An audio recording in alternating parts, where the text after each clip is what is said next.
প্রয়াত কার্তিক কুড়ির পরিবারের পাশে মানবিক হাত বামুটিয়ার রাঙ্গুটিয়ার যুবক বিপ্লব সরকারের উদ্যোগে কুড়ির বাড়িতে স্বস্তির নিঃশ্বাস। বামুটিয়া বিধানসভার হরেন্দ্রনগর চা বাগানের শ্রমিক কার্তিক কুড়ি সম্প্রতি প্রয়াত হন। পরিবারের একমাত্র উপার্জনক্ষম ব্যক্তি ছিলেন তিনি। তার আকস্মিক প্রয়াণে শোকে বিহ্বল পরিবারটি পুরোপুরি অসহায় হয়ে পড়ে। জীবনযাত্রার ন্যূনতম ব্যয় নির্বাহ করাই যখন কঠিন, তখন শ্রদ্ধানুষ্ঠানের সমস্ত দায় দায়িত্ব পড়ে পরিবারের উপর। এই কঠিন পরিস্থিতির কথা জানতে পেয়ে মানবিক উদ্যোগে এগিয়ে আসেন বামুটিয়া ডাঙ্গুটিয়া গ্রামের কালাচান সরকারের নাতি ও বিজেপি বামুটিয়া মণ্ডল যুব মোর্চার সম্পাদক বিপ্লব সরকার। তিনি নিজে উপস্থিত হয়ে শ্রদ্ধানুষ্ঠানের জন্য প্রয়োজনীয় সামগ্রী পরিবারটির হাতে তুলে দেন। স্থানীয়রা জানান, চা বাগানের শ্রমিক পরিবারের এই দুর্দশায় পাশে দাঁড়ানো অত্যন্ত প্রশংসনীয় উদ্যোগ।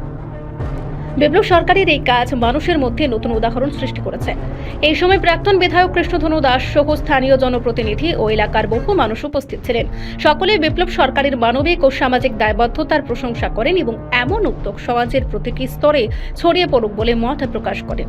কার্তিক কুড়ির পরিবারের সদস্যরা এই সাহায্যের জন্য কৃতজ্ঞতা জানান এবং বলেন, এই সংকট মুহূর্তে এমন সহযোগিতা তাদের মানসিকভাবে অনেকটাই শক্তি জুগিয়েছে।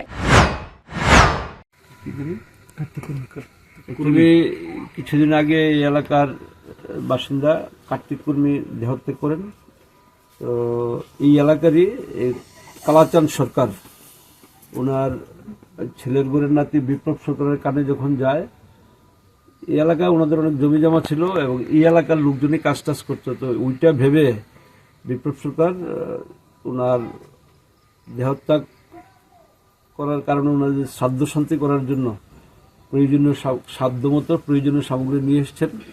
এর জন্য আমি বিপ্লব সরকারকে সাধুবাদ জানাই। সেই সাথে যুব মোর্চার সমস্ত সদস্য এবং এই এলাকার যুব মোর্চার যে বুথ ইনচার্জ, উনি বার্তাটা ওনার কাছে দিয়েছেন।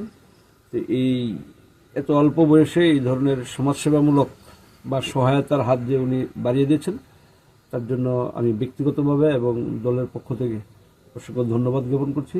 এই ধরনের প্রয়াস প্রত্যেকটা কার্যকর্তার থাকা এবং মানুষ হিসেবে প্রত্যেকটা মানুষের এই ধরনের মানসিকতা থাকা উচিত বলে আমি মনে করি। রিপোর্ট সংবাদ প্রতীক্ষা।